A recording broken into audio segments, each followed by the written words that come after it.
Well, I am coming at you right around noon, I think. I'm guessing because I'm getting pretty hungry, so that's probably a good indication it's right around lunchtime. I am taking a nurse tank of riser fertilizer up to the field that my dad is hoping to plant corn on today if the sun stays out. And then unfortunately I can't hang around for this action because then I gotta go pick up Carl, and him and I are gonna do a custom rake job.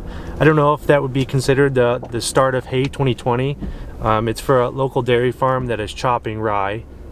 So silage, forage, I guess it's a stretch to call that hay. You know, I don't know. Wording is very important. I'm gonna go pick up Carl. I might swing by Josh, who's actually spraying.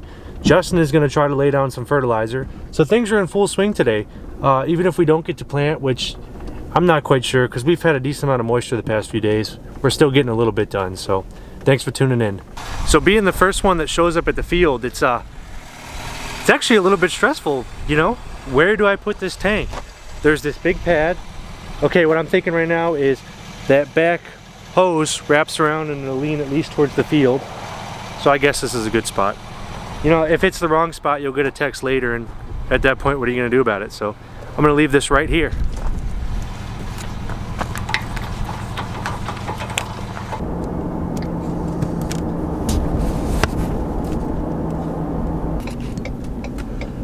The man of the hour, Carl Ryder. Carl came up here and dropped off a nurse tank of just water, because this is where Joshy should end up spraying and he'll need a refill. This time of the year when the push starts, you really got to make sure every truck that leaves the farm is doing the most it can be to be effective. So I dropped off the fertilizer, the riser. Oh, he wants me to pull up to him. Carl's dropping off water, and then we're gonna go rake. It's all about effectiveness. That is the most effective man on the farm right there. Come on, CC. Carl Reuter. Come on, CC. Who's CC? You. Get in. Why'd you park so far back? He's gonna spray this field, right? Yeah. Wouldn't it be nice to do the headland?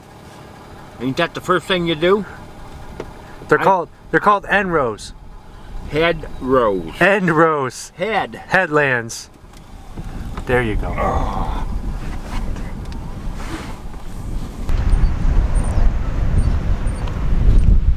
Hurry up, buddy.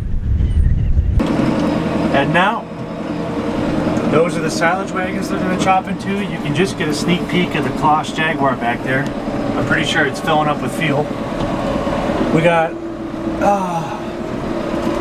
don't quote me, I think 127 acres to do. It might be 170. I think it's 127. So that's going to take quite a bit of time running through with these rakes.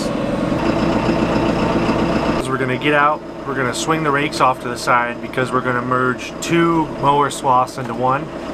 And I'm going to get out there and I'm going to check the height. We got to make sure we're not digging too low because they'll be chopping, and choppers hate rock.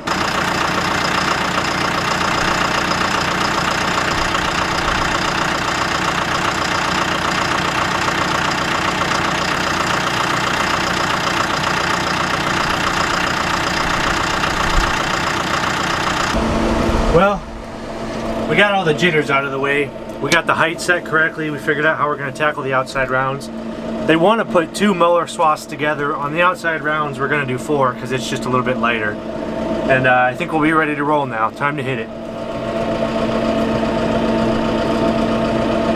Symptoms that could be COVID at this point is like the mouth. So it's like hard to, if you're ill at all, it's like, so.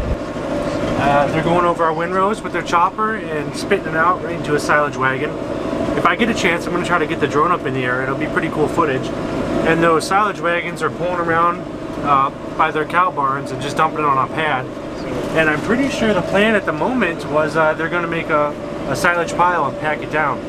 Now there's typically 2 options you can do while you're chopping something like this. Because this is a wet material, you know, it can't really just sit. It either has to be put in an airtight bag, so you'll see those long white bags lined up sometimes around dairy farms or beef farms, or you'll see large silage bunkers where you just keep dropping the material and you have heavy tractors pushing it into a pile and packing it down real tight, which essentially does the same thing as making it an airtight bag, just through packed pressure. And I'm by no means an expert on this. I'm trying to learn it a little more though, because it's fascinating, and the concept of this rye. It's been on the ground quite a few days, and I don't exactly know what moisture it's even at the moment. Probably somewhere in the 30s or 40s. I know that rye is extremely important that it's cut in a timely manner.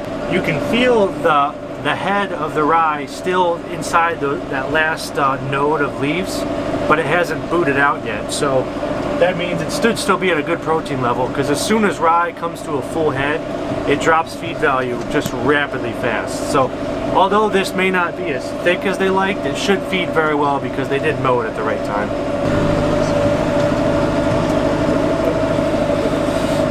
I'm pretty much just lining my left, I guess you'd call it passenger. I don't have a passenger, it's kind of lonely. My passenger side tire off on the split between two of the mower marks. It seems to be working out pretty well. I can adjust how far the back rotor of my rake kicks out, but it's been pretty smooth just keeping it there. I'd rather just adjust the tractor. The curtains keeping it contained all right. Looks like they have 3 silage wagons running, and they're keeping up all right. And the chopper there is hammering down, man. That is such a cool looking rig. Gosh.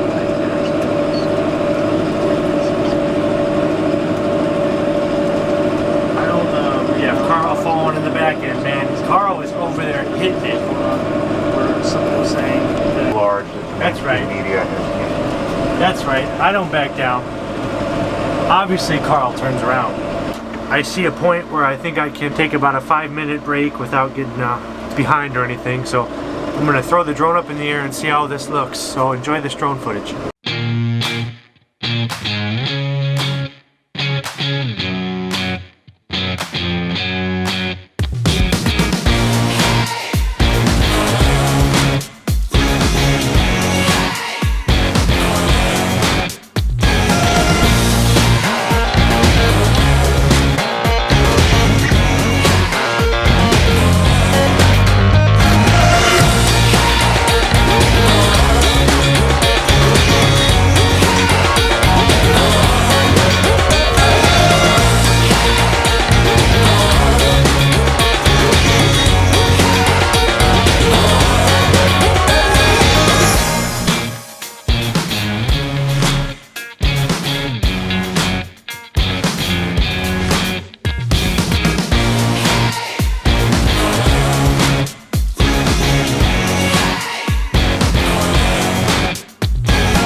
What is he doing?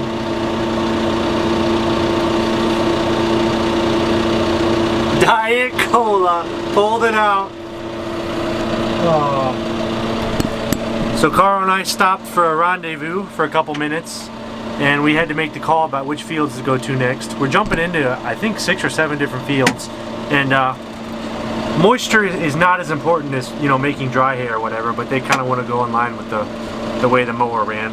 So we found out where we're going and we'll head to the next fields. Those are some decent sized windrows actually. Wonder who raked those up.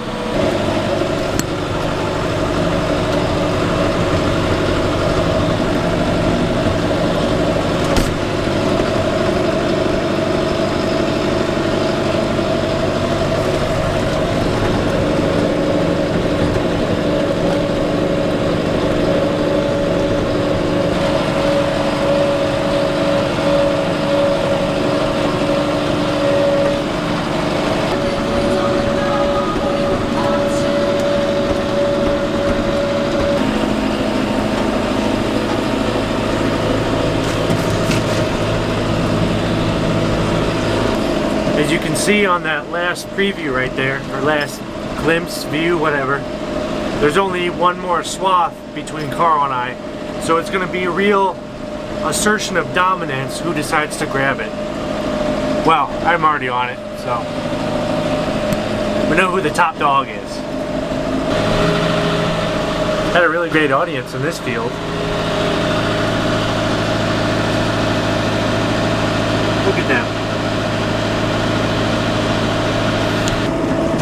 I think what makes days like today, you know, the simple process of raking is just how smooth it is. I mean, these tractors just have really good suspension. You hardly feel any bumps at all. You know, it's just smooth sailing for the most part.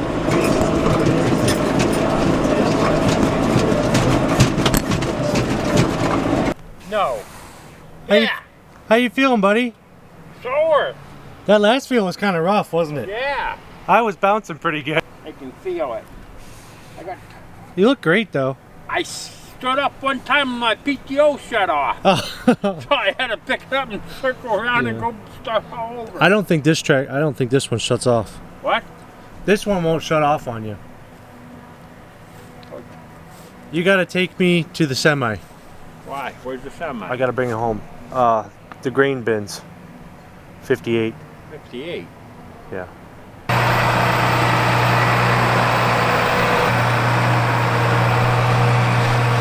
Well, we showed up just in time to fill PT up with a load of fertilizer, or help him out. He still did a lot of it. I have no idea if you'll be able to see that. I'm gonna take this Kenworth home. Carl's gonna take the truck home. I think my dad's planting corn, but I think that's the end of the night for us. What do you say, buddy? I'm out of here. I'm out of here. All right, see.